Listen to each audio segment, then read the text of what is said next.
Welcome to Creating Yourself podcast. I'm your host, Paige. This is an inspirational podcast where guests come on and share their real life stories. They discuss their struggles, hardships, and traumas. They also discuss how those encounters have helped them change, grow, and the healing process they've experienced. They share where they are today in hopes of helping someone else who could be going through the same or similar situations. So join me as we inspire others weekly to become the best versions of themselves.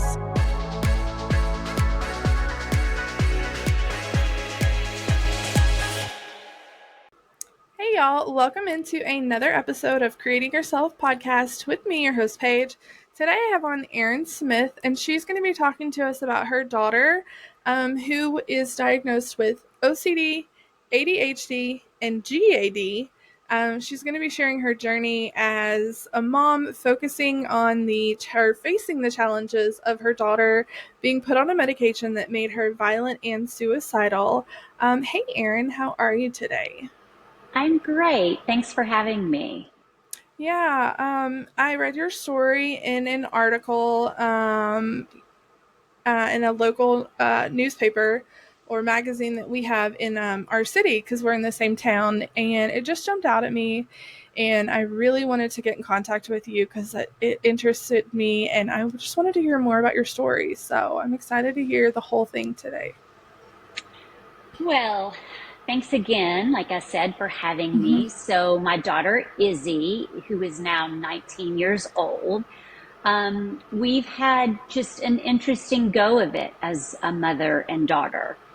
She was, as a matter of fact, she started out as the greatest surprise of my life. My husband and I were very specifically trying not to have children. We did not want any children ever. I was on the pill for 16 years and got pregnant.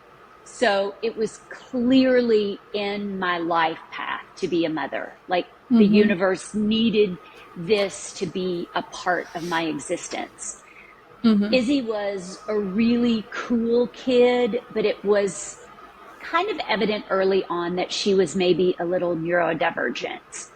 I'm a yoga therapist, a mindfulness coach, and my therapy is I deal a lot with people's bodies. I see a lot of people after they've had joint replacement surgeries, but I'm also a mindfulness coach, neuroscience based. So I understand the brain as we understand it today. There's still so much that we don't know about it. I understand trauma. I have a pretty good handle on mental health. My husband has anxiety, panic attacks. So Izzy was a creative child. She was incredibly smart, but she was also very, very sensitive. Very small things affected her heart very, very deeply. And she had a hard time getting past that, letting go of those things. When she was a freshman in high school, she was diagnosed with GAD, which is just Generalized Anxiety Disorder, which is almost always what we initially diagnose adolescent girls with, because they're very hard to diagnose because they have an undeveloped brain, prefrontal cortex, right? And they have all of these hormones going crazy. So it's hard to say.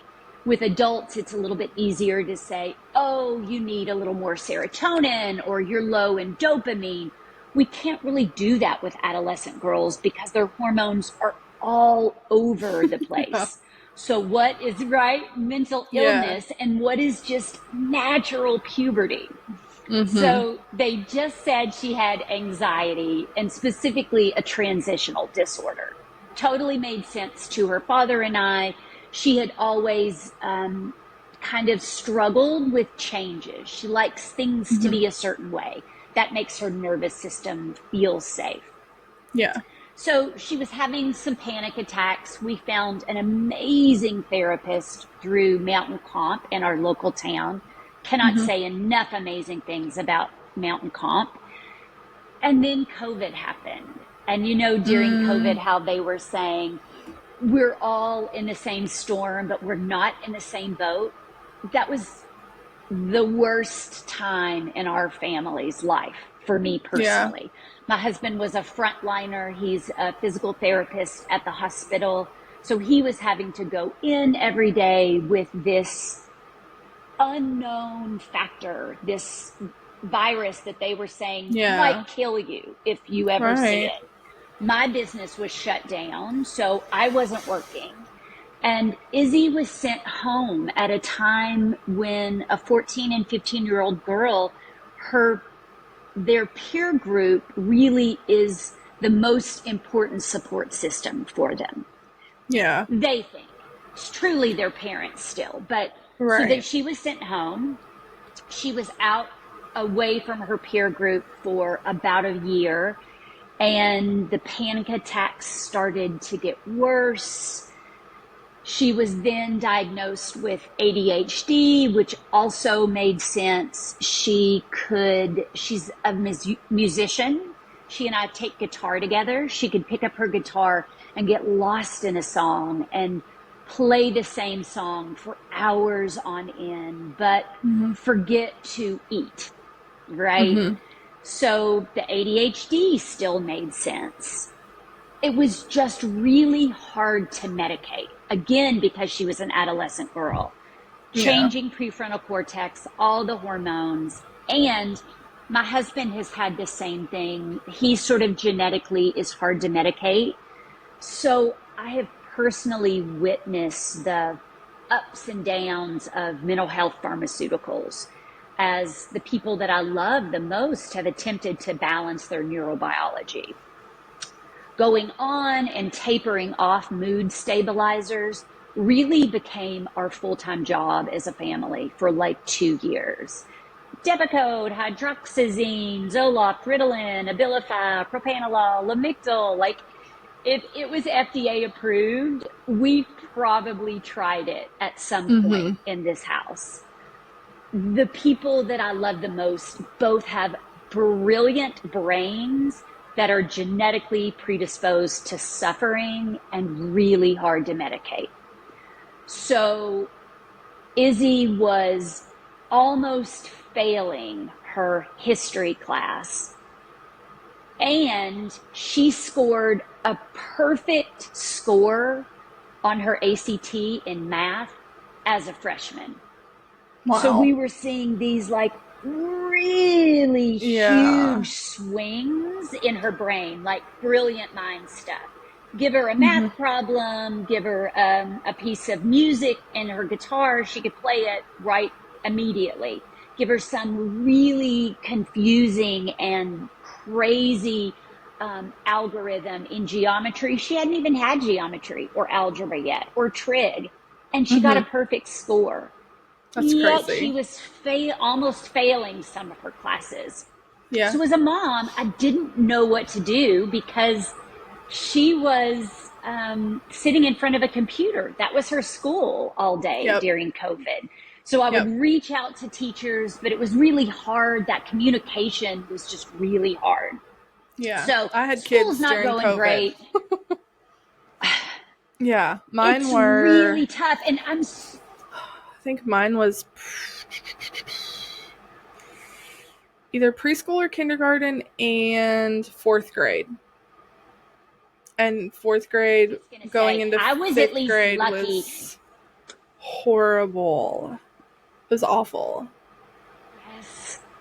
And I was at least lucky. I could leave my house and she was old enough to be there by herself.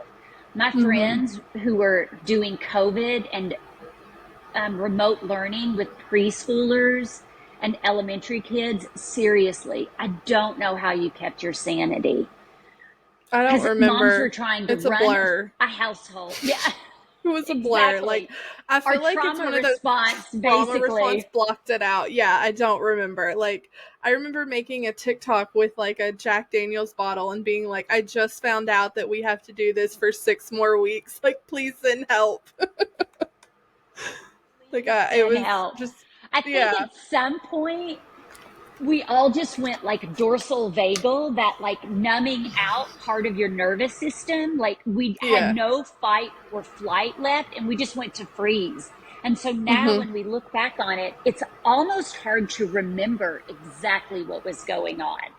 Yeah. I'm so thankful that I maintained my daily writing journal, because otherwise it would be a complete blur to me as well. Yeah.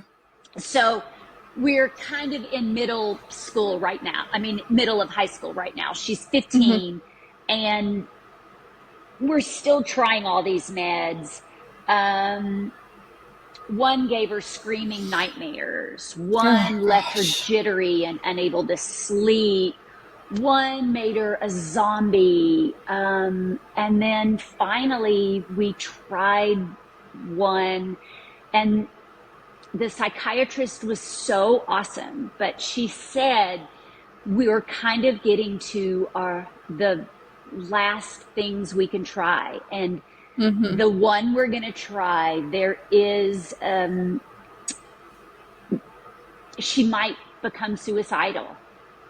So she was cutting herself at this time, which, this is going to sound awful as a mother, but was very low on the priority of mental health, because it is actually incredibly and frighteningly common in adolescent girls, because physical pain is easier than psychic pain.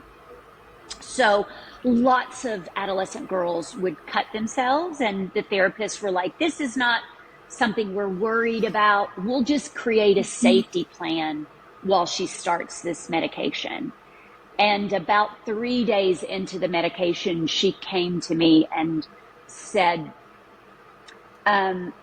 so I cut myself in the shower, and she'd gone several days without doing that. And she said, and I really, really didn't want to stop. I really wanted to see how deep I could go, and just for a few minutes know some peace. And that was terribly frightening. Yeah. So we Yeah, I'm called her therapist. The therapist said, watching her 24/7 is not enough right now. She needs to be hospitalized. So we called around, and we were lucky enough to find her a place in Bourbon County, which is the county nearest us, in an all-female adolescent psych ward. I really wanted her to be in an all-female. Some of them are co-ed. Yeah. And so for a week, so it was a very surreal experience as a mother. She was 5 days away from turning 16. So that year, I just remember week after week seeing her friends and her friends' moms posting on Instagram and Facebook, oh, so-and-so got a new car for their Sweet 16, or here's the Sweet 16 party, and she's in a ruffly pink dress. And I just remember being so pissed off that was not going to be my daughter's reality. That every girl deserves a Sweet 16. And what she got for her 16th birthday was group therapy, and they had to wear sweats, but the sweats didn't fit her because she's a very thin girl, and they weren't allowed to have strings in the sweatpants. Yeah. And so like a dummy, as a mom, I'm like, why did they take the strings out? And she was like, so we don't hang ourselves. Yeah. So it was a really hard week, the worst week of my life. She was allowed to call us one time a day at 9:30. And so basically I just walked around like a zombie. And yet I worked that week. and my husband worked that week.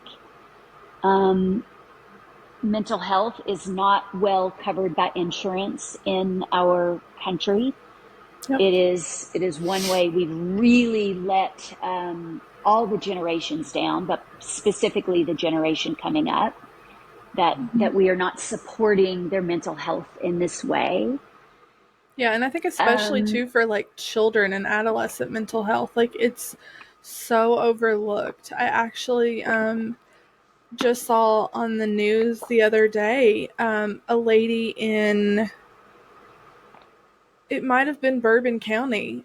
No, Cynthiana. In Cynthiana, her daughter's, I want to say 9 or 10, and she has like ADD, OCD, bipolar, one or two others, I believe. And she's been hospitalized 9 times in the last year, and they will not admit her to a long-term facility because of their health care. And I'm like, why? Like, it just blows my mind. And she was like looking for any kind of help possible. And LEX, I think it was LEX 18, like put a link on their website saying that, you know, if anybody had help or resources or anything to like reach out to her. And they were like, the mom was like, I don't know what to do at this point. And I was like, I feel like your first thing is you got to get out of Kentucky, because the amount of help here just seems so little. It was like, I feel like you got to get out of the state, first of all, is your biggest roadblock. Sadly. Yeah. I just so sad. We're denying that child exactly what she needs to get the tools to be able to manage her life. Yeah. And the thing with her being 9 is, I mean, she still has another 10 or 15 years before her brain is fully developed.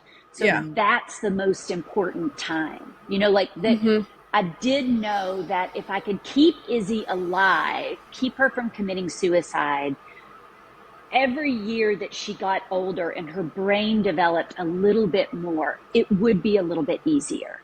Bipolar and OCD are probably the two most misunderstood and misrepresented mental health challenges.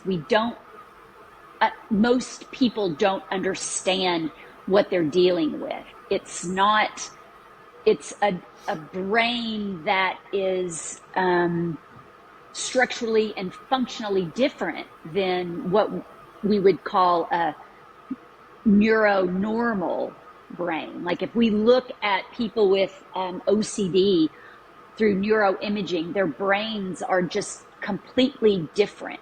The wiring is completely different in there.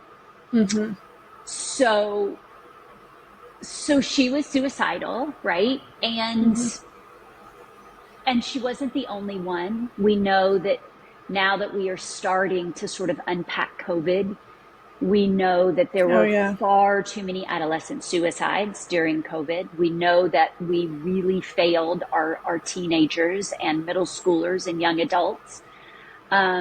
We continue to have suicides at an unprecedented rate, at a just embarrassing rate. When you have someone who is suicidal, there's a lot of black and white thinking. It becomes very much not, I did something bad, or I'm having a bad week, or I'm struggling right now. It's, I'm bad. I'm irreparably bad. Like as a human, my soul is bad. It can't be fixed.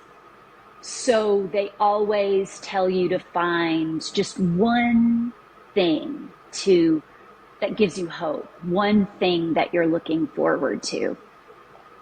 And my daughter, Ever the musician, told me that she was at least willing to stay alive until Taylor Swift had re-recorded all of her albums.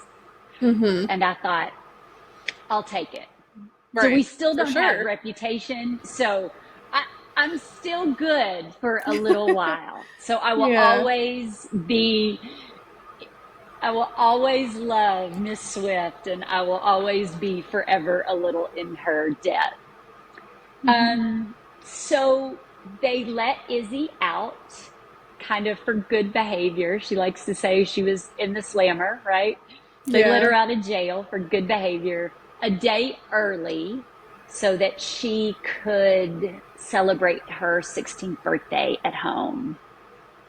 And it was not the frilly dress and the new car that Right. 16-year-old girls dream of.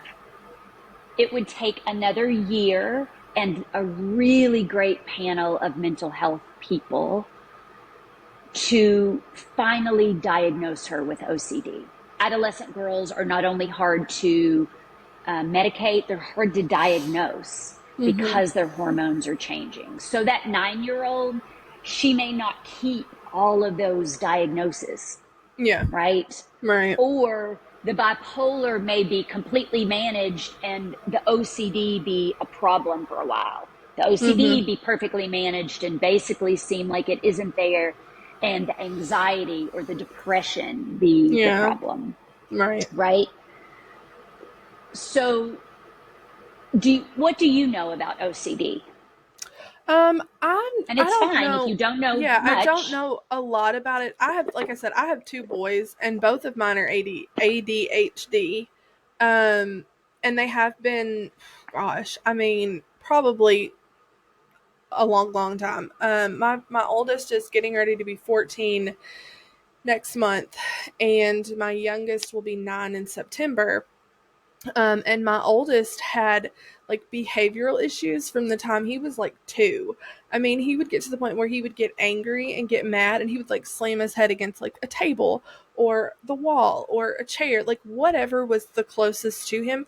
And I don't mean just like, slam his head down. I mean, he would rear his head back and slam it down against that. They had a spot in his preschool class, because in the preschool, which used to be the preschool here, they've now moved, and it was concrete walls, and they had to put up like the yoga mats from the gym against one specific area. So when he started to get angry, they would move him to that area because they knew he would slam his head against the wall. So they had to specifically figure out a way to put those mats up on the wall and put him in that area if he got angry, because they didn't want him to hit his head against concrete walls. And And I as a mean, mother, that is terrifying for you. yeah, we've And dealt with all different in kinds of our medicines with him too. society, it's almost, it almost makes you feel, we have been encultured as moms to see that our children's behavior is less about their nervous system state and more reflective of us as a Us as parent, moms. Yeah. right? Mm-hmm. I have 100%. I had a 17-year-old who went through times of, yeah, hitting her head against the wall, right? Like, my Mm-hmm. brain hurts so much. There is so much pain here, right? Mm-hmm. And if anyone else sees it, if they don't understand what's going on, it's so easy as a mom to feel shame about that, Mm-hmm. right? Yeah, it To is. Yeah. say, this is me failing my child, as opposed to, this is my child doing his best with his nervous system state right now. The Mm-hmm. Yeah. emotions and thoughts and feelings are too big for his little body, and he doesn't have anywhere to direct that, Yeah. I mean, we've had meltdowns right? in Kroger's where it's like you have 5 people staring at you, and it's just like you got to just pick him up and carry him out, like in your arm, like on his side, and he's Yep, just wailing and screaming.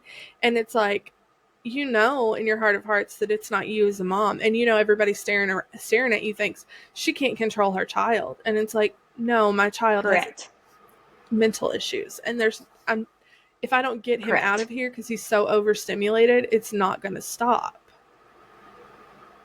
So It's they're just, rolling their eyes because mm-hmm, your child is too old to be acting like that in public. And you as a mom just have to take that mantle of shame on, because mm-hmm, that's our job. Our job is to do what's best for our child, but it's yeah, hard. it's It's exhausting. really hard. Yeah. It's exhausting. I was Mm-hmm. Yeah. so exhausted during those years. Yeah. So when we finally got the OCD diagnosis, things did really make a lot of sense. Mm-hmm. Like I said, OCD is kind of misunderstood and misrepresented in the mental health world. People like to use it like an adjective, like they say, Mm-hmm. I'm a little OCD or I'm so OCD. Yeah. OCD is not an adjective. That would be like saying, I'm a little cancer. Cancer isn't an adjective, it is something you have. You have OCD, and it's not a Mm-hmm. synonym for just being especially tidy or clean. Yeah. So OCD is marked by having intrusive, disturbing thoughts, which are the obsessions, and then repetitive and counterproductive behaviors, which are the compulsions, Mm-hmm. trying to get rid of those thoughts. But the thoughts are disturbing because they're often counter to the person's moral beliefs or values. So someone might have these thoughts about they're so terrible, they're going to go to hell. They're bad people at the very core of their being. They're going to go to hell. Or they have Yeah. thoughts about hurting themselves, like I can't be trusted to get in a car because I'm going to drive my car into a group of people, right? It isn't something they ever want to do, but those thoughts get stuck on a loop. And so to deal with those looping, disturbing thoughts, they create some sort of compulsion. Like if I pick up the next rock I see, I'll be able to drive my car. Or if I wash my hands 3 times, then I won't scream out in the middle of class today. So sometimes people think, oh, she's OCD. She must be so neat. I love to organize my closet. Yeah. People sometimes like to organize their Mm-hmm. space because it makes their nervous system feel safe. If it Yeah. makes you feel good when you're doing it, it's not an OCD behavior. Mm-hmm.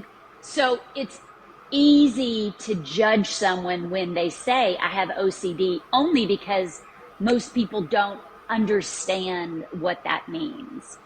OCD can be really debilitating, and it is a very specific kind of medication for OCD. There are specific therapies, and of course, neither the therapies nor the medications are covered by normal insurances. Of course not. Yeah.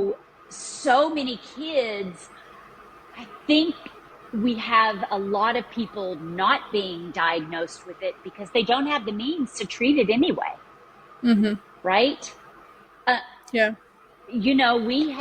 we're had to take some really hard financial decisions and sort of push a mortgage down the road so that we could treat our child. And I am so thankful that I have the privilege to do that, because not Right. everybody does, Yeah. right? I'll be working another decade to pay for that, but of course I will. I'm a Yeah. Of mom. course. That's Right. what we do. Mm-hmm. Right. Yeah. I remember watching an So, episode of it was on MTV, and it was a show that used to come out like all the time. I think it was oh, it was one of those like documentary shows that they used to have, and it was on OCD. And I remember there being a guy on there, and he like washed his hands all the time, and it was like he had to wash them like 5 times before he left the house every time. But if somehow he touched something before he, like between the 5 times he washed the house and before he left the house, then he had to start all over again. So it was like he couldn't, like his right. girlfriend had to like open the doors for him, because if he opened the door, then he had to start all over again. And like to get in the car, like she had to open the car door, because even if he touched the car door, it was fine once he got in the car and like touched the steering wheel to drive, but he couldn't even touch the car door, or he had to go back in the house and start the whole process all over again. And it was just, for some reason, that one sticks out to me. Right. I think there was another girl on it, but I don't remember like what her thing was. I remember his being washing his hands, like, and it could have been like 3 times, like you said, or I don't remember, but it seems like it was 5 for some reason. That sticks out to me. Right. I don't remember, but I remember that being his Contagion, the thing. idea of something. Yeah. Mm-hmm. So Yeah. the disturbing thought or the obsession is that everything's contaminated. Yeah. Germs are Well, going and to I get think in and kill him. And so then the I think it had compulsion becomes something hand to, washing. yeah, That's and I think very it had common. something to do too with like if he didn't do it that way, something would happen to his girlfriend. Like I think that was his fear. It was, I feel like that Correct. was something, yeah, Right. it seems like that was something to do with it. And I wish I could remember the name of the show. Like it's right on the tip of my tongue, but I can't think of what it was. People listening are probably going, it's this, it's this. And often, yeah. Like they And know what it is. often those compulsions become very specific. Like Mm-hmm. it's got to be 3 times or something terrible will happen to my girlfriend. Yeah, that's how it was with Yeah. him. It can Yeah. be super debilitating. But we are learning more about it as we have been doing brain scans in the last 30 years. We are starting to understand how to treat it a lot more. So I feel thankful that she was diagnosed early enough that she Mm-hmm. got those tools. I kind of Yeah. hate that her high school situation sucked as much as it sucked. Mm-hmm. But she's doing well now, and I have become a real advocate for especially adolescent mental health. If other mothers are going through it, I would give them 2 pieces of advice. Number 1 is normalize seeing your child's behavior as a reflection of their nervous system and not as a reflection of your parenting. Because if you are taking that all on and saying, I have failed them, then you're not going to be able to show up in the way to hold the space that they need. Mm-hmm. And then I would also say to get a support group yourself. Get your own therapist. Know who is helpful and who is going to be judgmental. All of your friends should not be privy to this information, right? I have some friends that I love, but they're maybe just a little gossipy, or their level of understanding about mental health is so far away from what my experience was that I wasn't going to feel supported by sharing my story with them at that time. I was just going to Yeah. feel judged. Exactly. Worse than, right? Mm-hmm. And you do need to have some people to talk about it, because even though I'm a writer, I have this blog and I write for Wind City Views every week. I couldn't write about this yet because it wasn't my story. I've never spoken about this publicly until Izzy moved away to Nashville to go to music school and gave me permission to talk about it. Like Mm-hmm. now Yeah. she's more in a healed place, and healed people heal people, right? So now she's Right. like, listen, if one person reads your story or hears your story and is like, oh, I'm not the only one, it's worth it. But when she was 16, it Right. wasn't the time to do that. It just would Right. have been me trauma dumping, right? Mm-hmm. Sometimes you see those influencers and they have a miscarriage and then they tell you about it the next day. And you're like, oh, sis, maybe that's what you needed to tell several million people, but Mm-hmm. maybe you needed to process that just a little Yeah. bit, because Mm-hmm. we need to understand the lesson before we can really be of service to each other, right? It's like all the people you have on your podcast. Yeah. Me Too is powerful medicine. Somebody hearing it and saying, oh my gosh, I've had that experience too. Knowing we're not alone is so powerful, but we need to be able to share that story when we're in a place of at least a bit more understanding. I'm not going to say we're healed. I don't know that that's in the cards for us, right? Like OCD is not something Izzy is just going to grow out of. This is something that will come in waves, probably her whole life. Yeah, for sure. Yeah. And the other really beautiful thing that happened from this is my best yoga teacher friend is named Erin Royal, and she owns Barefoot Works in Lexington, which is the town next to me. I own a yoga studio. She owns a yoga studio. I'm a mindfulness coach. She's a talk therapist, an LCSW. We've both been leading yoga teacher trainings for 20 years or something. We created a 100-hour trauma-informed mindfulness facilitator certification.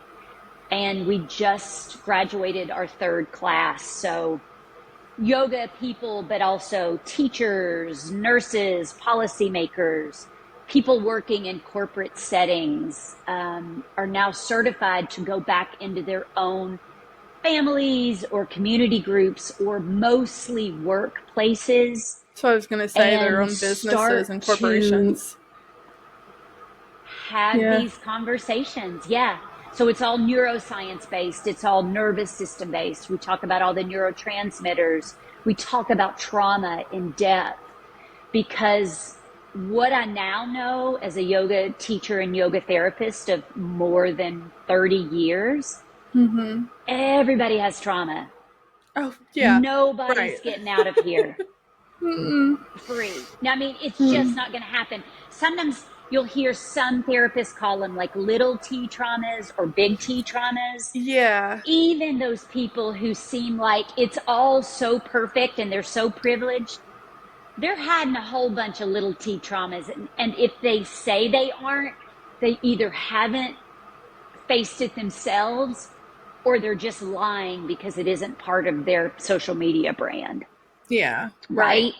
They're not willing to accept it yet.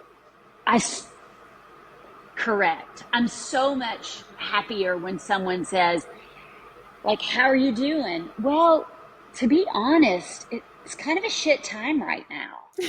That's when I like lean in and I'm like, tell me all about it. Talk about it.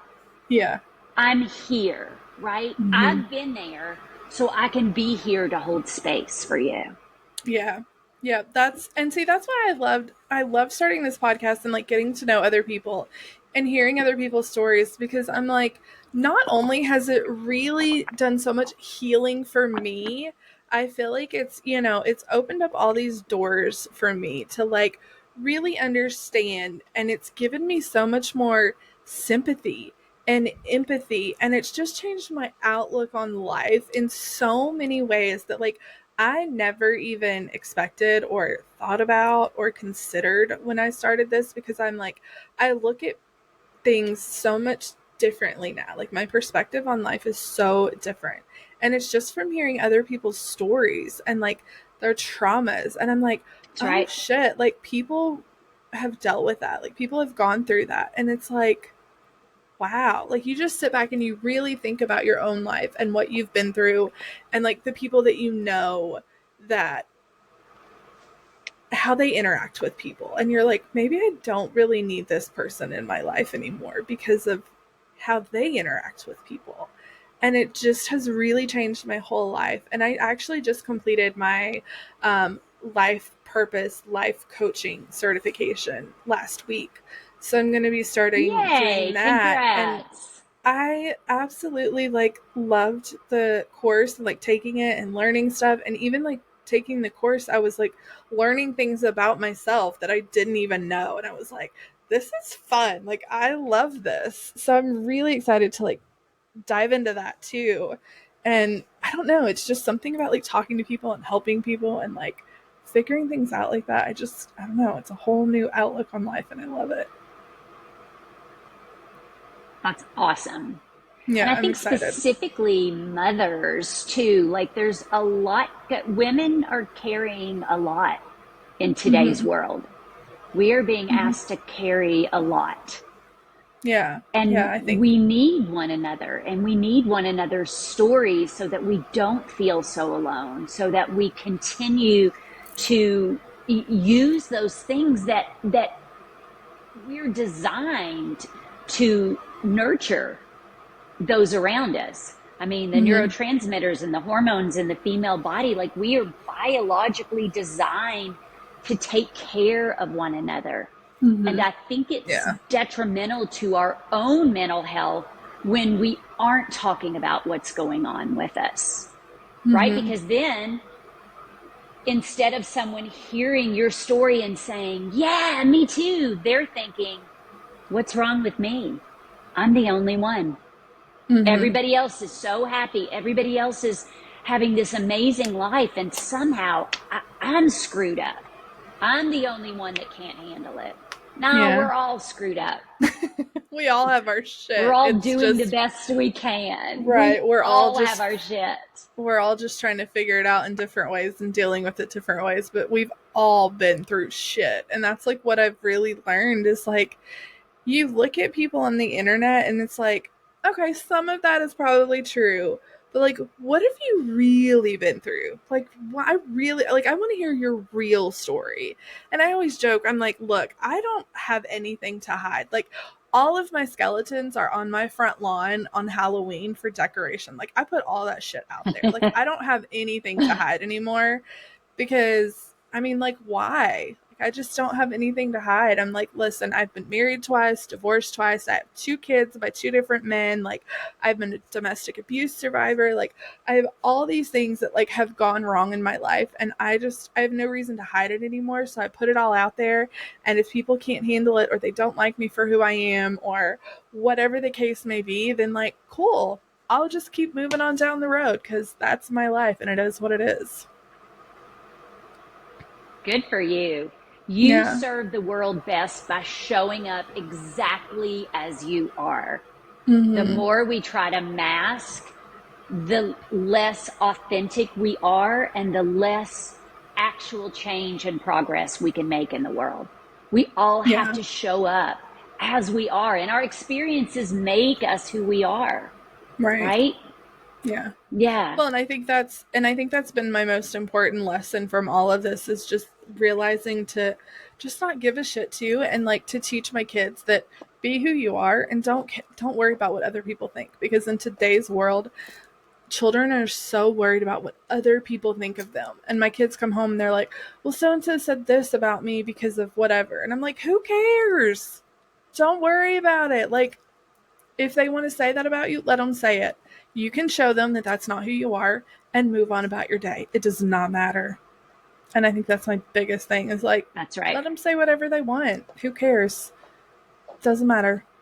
You do Be who you. you Don't are worry and about it. own it. And keep cultivating empathy, because we don't know what that person that was so rude to us, we Mm-hmm. don't know what Yeah. their day was like. Yeah. Assume that they're doing their best too, right? Yep. I'm going to Mm-hmm. do my best. I'm going to show up. I'm going to assume you're doing your best. And Sundays, our best is just not that great. Yep. I will Right. offer you grace if you will offer me the same grace, right? The Right. more we Yeah. lean into that empathy muscle, the more we strengthen that empathy muscle. And the more we see that really, despite what the news is telling us, there are good people everywhere Yeah. willing to listen and get to know us. I will say that Izzy's generation seems to have, and I'm going to guess for your sons too, as they get a little bit older in middle school and high school, Mm-hmm. this generation seems to have a much more open sense of mental health than our generation or our Yes. parents, for sure. Absolutely. Yeah. I will not say that she has encountered a lot of judgmental behavior. A couple, there have been Yeah. a couple of people who will call her crazy. I'm like, look, sister, you are a female in America. You're going to do something. She's in Nashville in the music business. Yeah. She's an Right. audio engineer. a Yeah. female with like, in a male dominated world, there are going to Mm-hmm. be plenty of people who don't like what she's doing just because she has a uterus, right? Yeah. And they're Yeah. going to tell her maybe, probably, you're just a bitch, right? Yeah. I But always tell people, I'm like, look, I that know has I'm been crazy. very rare. It's just what level of crazy you want to deal with. Like, we're all crazy. All women are crazy. Just what level do you want to deal with? Just pick which level, because we're all crazy. Yeah. But every person she has told that she has OCD has been like, oh. And then they'll generally say, they sometimes say something dumb like, oh, you have a really clean room. And she's like, Yeah. well, that's not really what OCD is, but Mm-hmm. they're not judging her. They're not like, oh, you're a Yeah. crazy loon. Mm-hmm. Yeah. So that makes me hopeful for our kids.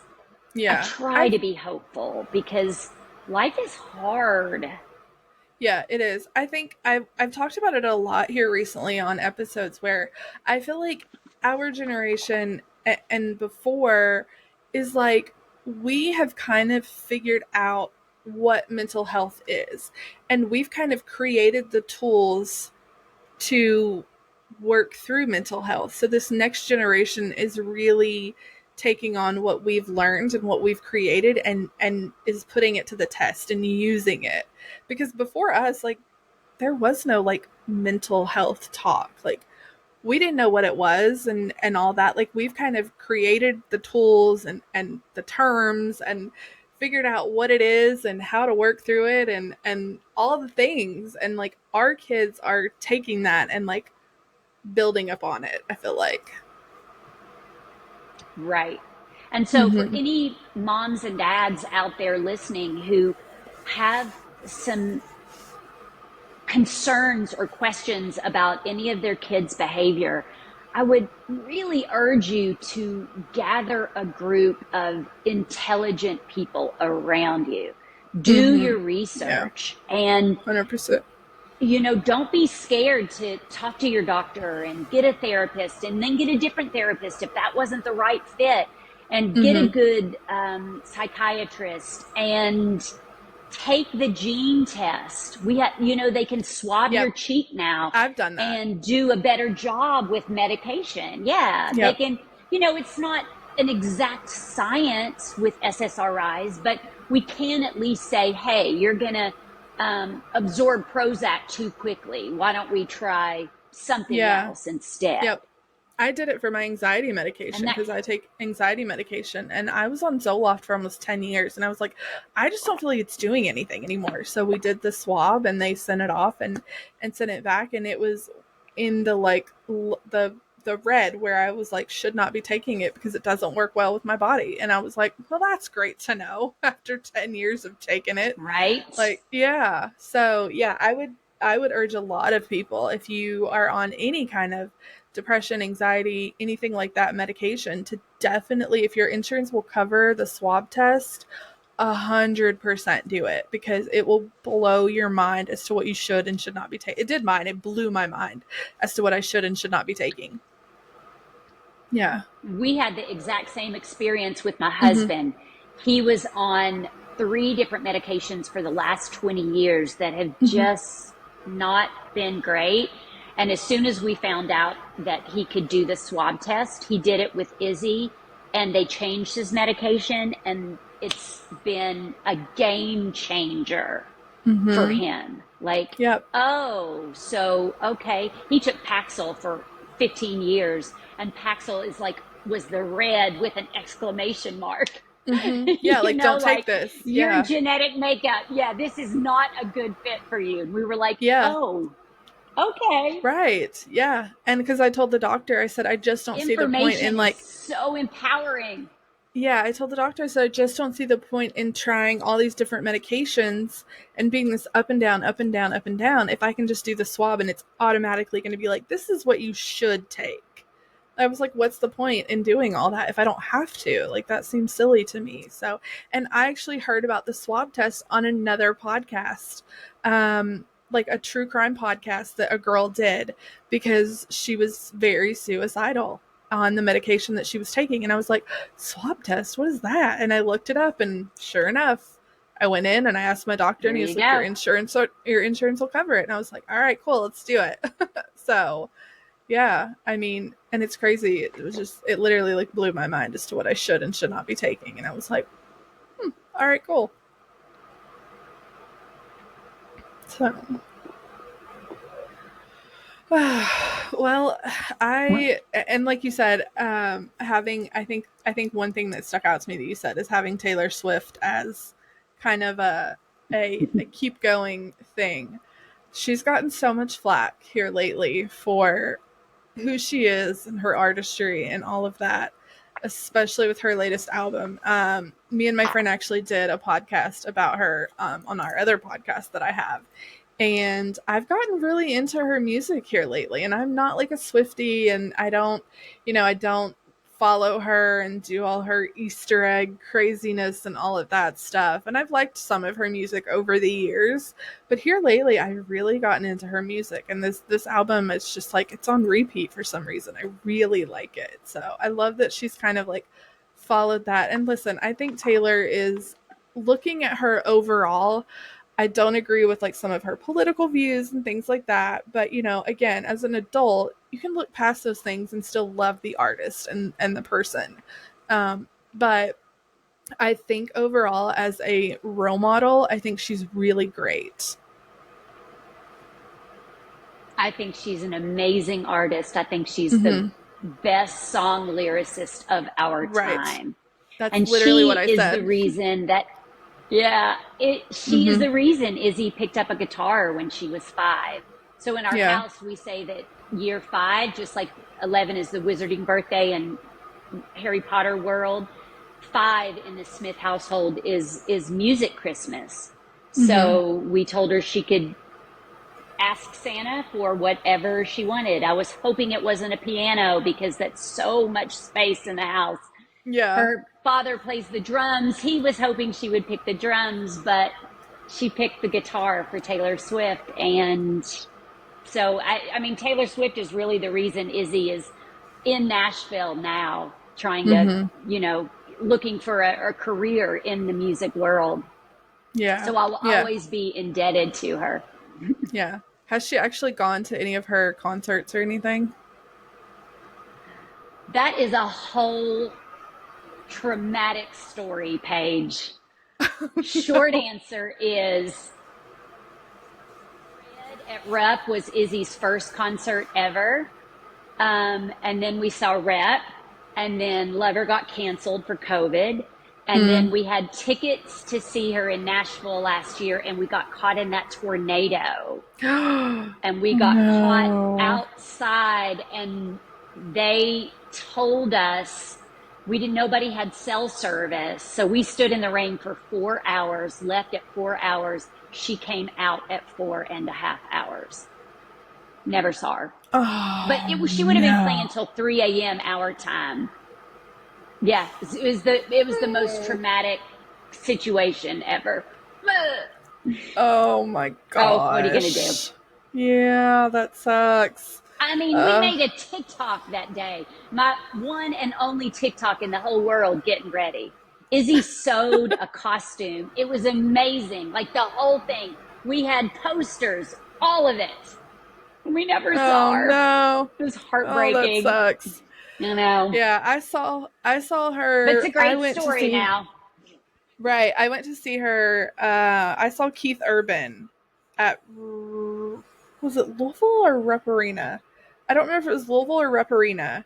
And she opened for Keith Urban. So that's when she was still like the blonde curly hairs and the guitar, like the pink sparkly guitar, way back when she first came out. Yeah. And that's when she still did the like rhinestone boots and the whole 9 yards. So yeah, it's when she was still very, very new. But I think she's always been a really great role model. Like I said, some of her political views are different than mine, but that's not what she sings about, and like you said, I think I think she is one of the best lyrical songwriters of our time, along with Post Malone. He's one of my favorites, and I think they are two of the greatest singer-songwriters right now of our time. I think they're just incredible together, and their song together is just like poof, I love it. I was like, oh my God, they're doing a song together. I can't.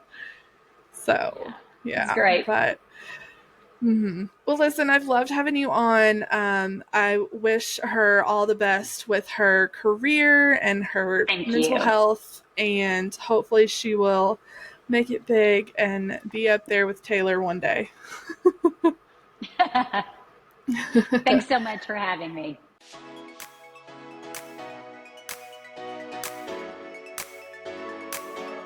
Thank you all so much for tuning in to this week's episode. Make sure you hit the follow button on whatever listening platform you are using. And head over to my social media pages and give me a follow there as well. You can find me on Facebook, Instagram, and now TikTok at Creating Yourself Pod. And if you have a story you would like to share on this podcast, email me at creatingyourselfpod@gmail.com, or you can message me on any of my social media pages. Make sure and come back next Tuesday for a brand new episode. Hope you guys have a great week. Bye.